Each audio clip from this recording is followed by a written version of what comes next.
In the quiet town of Eldridge, where the trees whispered tales of old, four friends decided to spend a weekend at a seemingly abandoned mansion on the outskirts, seeking adventure and the thrill of exploring the unknown. The mansion was a relic of another time, with creaking floors, dusty furniture, and an air of mystery that clung to every corner. As the sun began to set, casting elongated shadows across the room, they settled in, laughter filling the halls. However, what started as a night of fun soon took a dark turn. The first signs of something amiss appeared when Pavel, the most adventurous of the group, suggested a game of hide-and-seek in the expansive, eerie estate. The others were hesitant but, drawn by his enthusiasm, reluctantly agreed. As they began to play, the house seemed to come alive. Echoes of their laughter danced through the air, but it wasn't long before silence fell like a shroud upon them. After what felt like an eternity, the remaining friends started to worry when Pavel did not return. As the minutes turned into an hour, dread crept into their hearts. Svetlana, finally unable to contain her curiosity, ventured upstairs, where she stumbled upon a door that had clearly been long forgotten. Inside was an old room coated in dust, with peeling wallpaper and furniture draped in sheets. In the far corner, she saw a life-sized doll, its features disturbing, as if it had been twisted by dark magic. It bore Pavel's trademark grin, but its eyes glinted menacingly, seemingly watching her every move. Panic set in among the remaining friends as strange occurrences began to unfold. The mansion itself seemed to respond to their fear, creaking ominously, whispering their names in the wind. Igor, one of the more skeptical of the group, attempted to rationalize their fears, dismissing the ominous atmosphere as mere figments of their imagination. However, when he peered out the window, his heart raced as he caught sight of a dark figure shifting just out of sight amongst the trees. The night dragged on, and Pavel had not yet returned. With every tick of the clock, the friends felt the very walls close in around them. Anna, clutching the doll that now felt like a sinister relic, began to hear strange murmurs of sadness speaking to her of loss and betrayal, urging her to act. It became frighteningly clear that something was very wrong with their weekend retreat, and it was tied to the secrets hidden within the walls of the mansion. As dawn finally broke, illuminating the dark corners of the house, the friends realized they were ensnared in something far more sinister than they had anticipated. The forest outside now seemed to resonate with an ominous hum, as if beckoning them deeper into its terrifying embrace.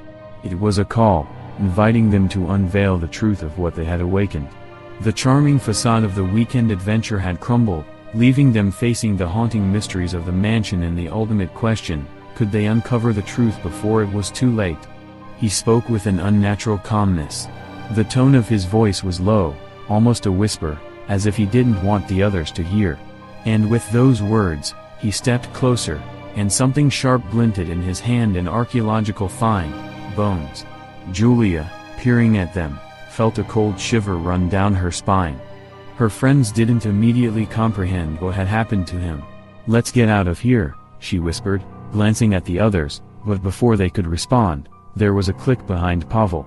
It was a sound none of them had expected, but it was too familiar to leave them stunned in place. The old walls of the mansion seemed to come alive, and the crackling, like a requiem, echoed through the house.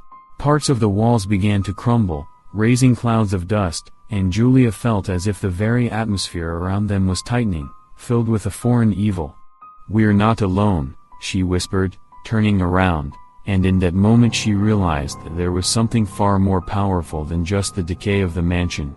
Their adventure had turned into a struggle for survival, a fight against something they had awakened. In that moment of gloomy silence, all of them felt one singular fear, having discovered that the forest and the mansion whispered a story they were never meant to know. They had already become prisoners of the past. Julia felt her heart race as the shadows in the corner of the room began to shift. The atmosphere became thicker, making it hard to breathe.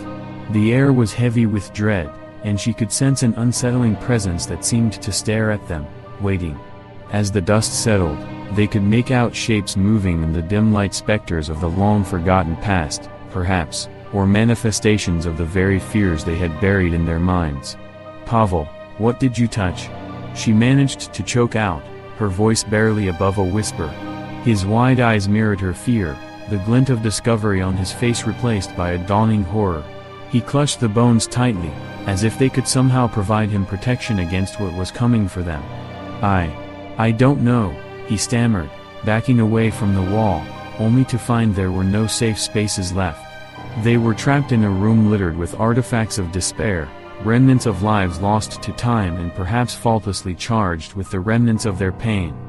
Suddenly, the walls began to echo with voices that were not their own, a cacophony of whispers rising higher and higher until it morphed into a wailing cry. Julia squeezed her eyes shut, trying to block out the sound, but it seeped into her consciousness like a cold and persistent mist. She could hear their stories, fragments of despair and longing intertwined with fury, each one pleading for remembrance, for justice that would never come. "Run!" someone shouted, and before Julia could register who it was, her friends began to break toward the door they had entered through. She felt an invisible force tugging at her, a magnetic pull from the darkness beyond the room's threshold. Hesitation gripped her, but she had to move.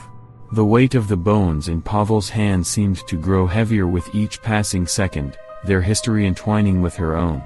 She darted towards the door, but it slammed shut before she reached it.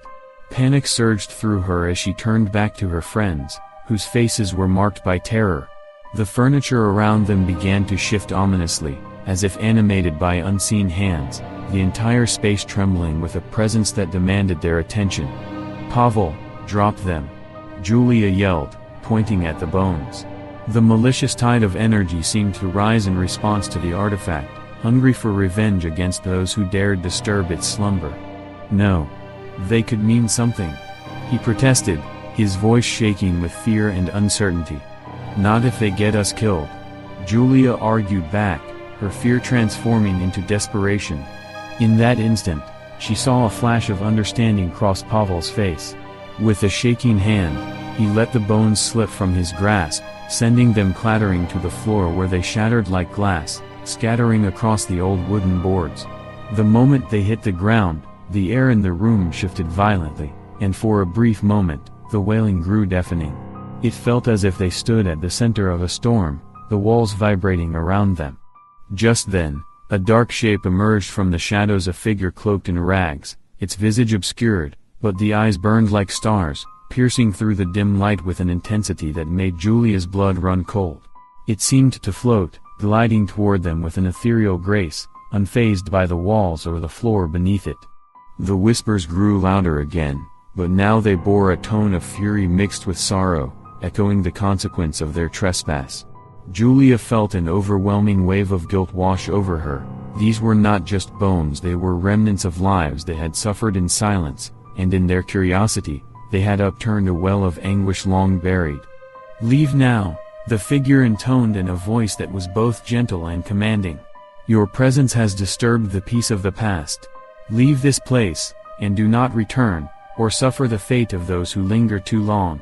Without waiting for a response, the spirit started to raise its hand, and suddenly the room erupted into chaos, the very structure of the mansion shuddering in protest.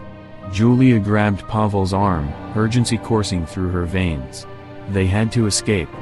As the walls began to pulse like a living organism, Julia led her friends to the back door, the only exit left unsealed.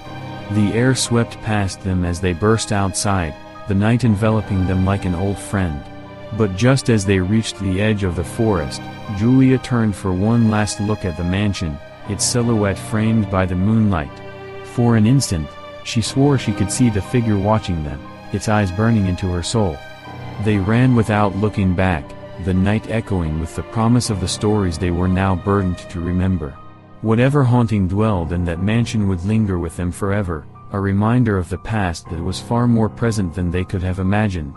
Julia knew they had unraveled a thread of history woven into the fabric of their own lives, and the weight of it would guide their steps from that moment on.